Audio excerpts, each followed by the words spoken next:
ये कहानी है एक ऐसे शख्स की जिसके बारे में बहुत कम लोगों को पता होगा।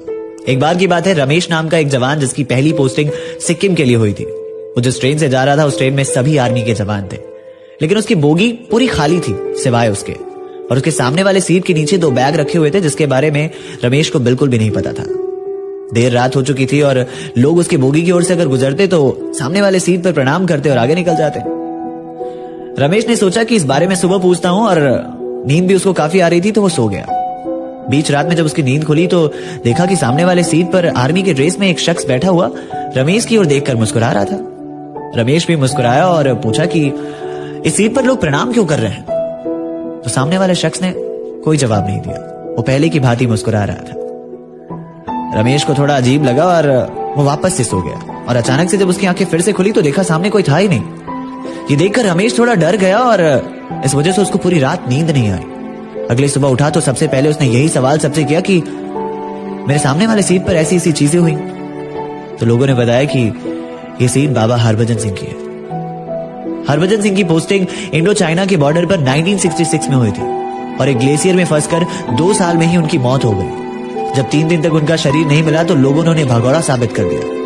फिर एक रात वो अपने दोस्त के सपने में आए और अपने शव के बारे में बताया। जब सोल्जर्स ने इस बारे में पता लगाया तो उनका पार्थिव शरीर बिल्कुल उसी जगह से मिला। हरभजन सिंह पिछले 40 साल से इंडो चाइना के बॉर्डर पर भारत की रक्षा करते आए हैं। अगर दुश्मन देश में कोई भी प्लानिंग चलती तो इस बात की खबर वो इंडिया को सबसे पहले दे दिया करते। यहाँ तक कि आज भी बाबा हरभजन सिंह की बिस्तर लगाई जाती और हर सुबह उस बिस्तरों पर सिलवटें पाई जाती और उनके जूतों में कीचड़ पाई जाती। और हर साल 2 महीने के लिए उन्हें गांव जाने की छुट्टी भी मिलती और उनका सारा सामान रेलवे स्टेशन से सैनिकों के द्वारा उनके गांव तक पहुंचाया जाता। इस वजह से लोगों ने उन्हें बाबा की उपाधि दे दी और उनके नाम का एक मंदिर भी बनवाया। और ये भी कहा जाता है कि अगर सीमा पर कोई भी जवान अनुशासन में नहीं रहता तो बाबा हरभजन सिंह उन्हें सजा भी देते, और अगर किसी जवान की गलती से आंखें लग जाती तो उन्हें थप्पड़ मार के जगाया भी करते। जब ये सारी बात रमेश को पता चली तो रमेश काफी अचंभित सा हो गया। वो अपने बंकर पहुंचते ही सीधे बाबा के मंदिर पर पहुंचा और वापस से वो सारी बातें याद करने लगा जो जो चीजें उसके साथ ट्रेन में हुई थी।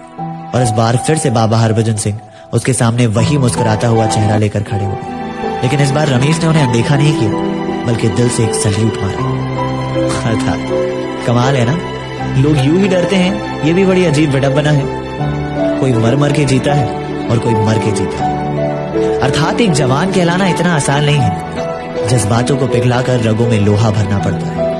एक जवान होना जैसे पत्थर में जान होना। कभी ठंड में ठिठुर कर देखना, कभी तपती धूप में जल कर देखना कैसे होती है हिफाजत मुल्क की, कभी सरहद पर चल कर देखना।